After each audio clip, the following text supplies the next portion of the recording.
Oi pessoal, meu nome é Mariana e eu vou tentar colocar aqui um pouco para vocês, dando continuidade à primeira apresentação que foi dada pela Alina, quais que foram as principais realizações da Comuna e qual que é a atualidade do programa que foi colocado naquela época, que nós, do Esquerda Diário, buscamos levar à frente diariamente, como forma de retomar parte do que já houve de mais avançado das experiências da classe trabalhadora a nível internacional. Mas bom, como a Alina já colocou, a Comuna de Paris aconteceu no ano de 1871 e o Marx, no seu livro Guerra Civil na França, define esse processo como a antítese direta do Império ou a forma positiva da República Social, que viria a suprimir não apenas a forma monárquica da dominação de classe, mas a dominação de classe em si mesma. Eu acho que partir dessa definição é importante porque ela nos ajuda a ver mais profundamente o sentido das medidas que foram levantadas naquela época, que iam justamente no sentido de estabelecer um governo essencialmente da classe operária, em contraposição a toda a forma estatal burguesa de dominação da minoria pela maioria, que é justamente a forma com a qual a sociedade se organiza até os dias de hoje. Mas então, nesse livro Guerra Civil na França, o Marx vai citar quais foram as principais medidas implementadas pela Comuna, e aí eu vou colocando cada uma delas e explicando também um pouco do porquê que a gente pode afirmar que elas seguem sendo atuais ainda hoje, né? Bom, a primeira que o Marx cita é a dissolução do exército permanente e a sua substituição pelo povo em armas. O que isso significa? Significa que a primeira medida tomada, que inclusive garantiu a sobrevivência, por mais que breve, da Comuna de Paris, foi a dissolução do exército estatal permanente, ou seja, do poder material armado do Estado, que atua constantemente contra a classe trabalhadora e em função da proteção e da garantia da dominação da burguesia contra o proletariado. Nos dias de hoje, isso a gente pode ver bem graficamente, quem cumpre esse papel é a polícia e o próprio exército, Mas essa medida não foi simplesmente no sentido de dissolução desses organismos. Ela impôs a substituição desses organismos pelas milícias operárias e populares, E para ir diretamente no que o Marx fala. Paris pôde resistir unicamente porque, em consequência do assédio, livrou-se do exército e o substituiu por uma guarda nacional, cujo principal contingente consistia em operários. Esse fato tinha, agora, de se transformar em uma instituição duradoura. Por isso, o primeiro decreto da Comuna ordenava a supressão do exército permanente e sua substituição pelo povo armado.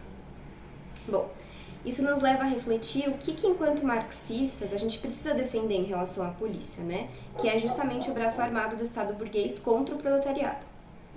Mas, continuando. Uma outra medida importante que foi tomada pela Comuna, já naquela época, foi a formação de conselhos municipais em cada distrito da cidade, que eram compostos por conselheiros eleitos por sufrágio universal e com mandatos revogáveis a qualquer momento. Ou seja, o poder do Estado já não passava mais pela divisão burguesa que a gente vê hoje entre executivo, legislativo e judiciário, mas extinguia essa divisão sob a criação de uma Câmara Única de Conselheiros, que, citando Marx, era formada naturalmente de operários ou representantes incontestáveis da classe operária. Ele vai seguir e vai dizer mais. A Comuna devia ser não um corpo parlamentar, mas um órgão de trabalho, executivo e legislativo ao mesmo tempo. É bastante profundo se a gente encara dessa forma, Justamente porque deixam de ser órgãos que existem para se colocar contra a existência da imensa maioria da população e se transformam em ferramentas a serviço da imensa maioria da população, Inclusive, compor os conselhos da Comuna, muito longe de se tratar de um cargo em que é possível construir uma carreira, extorquir dinheiro do Estado continuamente a serviço dos seus próprios interesses individuais, se converteu num trabalho como qualquer outro. E isso se estabeleceu em todos os ramos da administração, Todo o serviço público passou a ter mandatos revogáveis e tinha que ser remunerado com salários de operários. Então vamos lá. Os políticos responsáveis pela direção e administração da Comuna eram em sua maioria operários, ou representantes incontestáveis dos operários, podiam ser revogados a qualquer momento e recebiam salários de operários. Bom, isso é o que a gente chama de atacar os privilégios dos políticos, né? Que no Estado capitalista estão a serviço de garantir a exploração da burguesia sobre os trabalhadores, aprovando ataques de todo tipo, como a gente inclusive tem visto recentemente, e ainda por cima esbanjam todo tipo de privilégio material em relação à população, né? Com coisas absurdas tipo o auxílio paletó, que os deputados e os senadores recebem, que por ano custa aos cofres públicos mais de 63 milhões de reais. Então, sim, a luta por uma sociedade que seja dirigida pela classe trabalhadora passa sim pela defesa intransigente da consigna de que todos os políticos ganhem o salário de operários e sejam revogáveis a qualquer momento. Nós, Esquerda Diário, e do MRT, tentamos traduzir essa política na consigna de que todo político ganha igual uma professora, e que é levada à frente na prática pelos deputados que compõem a Frente de Esquerda dos Trabalhadores na Argentina, integrada, dentre outros, pelo PTS, que é o partido irmão do MRT. Bom, mas se executivo e legislativo se fundiam numa câmara única, o que acontecia com o chamado poder judiciário, né? Os funcionários judiciais deviam ser privados daquela fingida independência que só servira para mascarar sua biosubserviência a todos os sucessivos governos, aos quais, por sua vez, prestavam e quebravam sucessivamente juramentos de fidelidade. Tal como os demais servidores públicos, os magistrados e juízes deviam ser eletivos, responsáveis e demissíveis, né? Isso segundo Marx. Ou seja, os juízes, assim como qualquer trabalhador estatal, seriam eleitos e revogáveis a qualquer momento. É muito revolucionário mesmo pensar isso, né?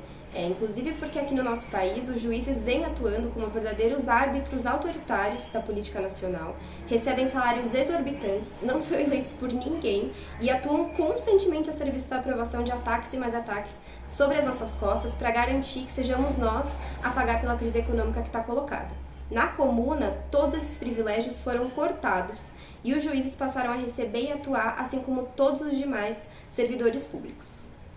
Bom, um outro elemento importante, que também foi levado à frente pela Comuna, se deu no marco da relação entre a Igreja e o Estado. As igrejas foram expropriadas e as instituições de ensino, escolas, etc., passaram a ser, citando Marx, purificadas de toda interferência da Igreja e do Estado, garantindo um acesso universal da educação e a libertação da ciência, das amarras da religião e do poder de classe estabelecido pelo Estado. Ou seja, através da expropriação das igrejas, eles garantiram a efetivação da separação entre igreja e Estado, uma pauta que é extremamente atual e fundamental do ponto de vista da libertação das mulheres, dos negros, dos LGBTs e da classe trabalhadora de conjunto. Do ponto de vista da educação, também avançou num elemento essencial, que foi a garantia da laicidade nas escolas, né?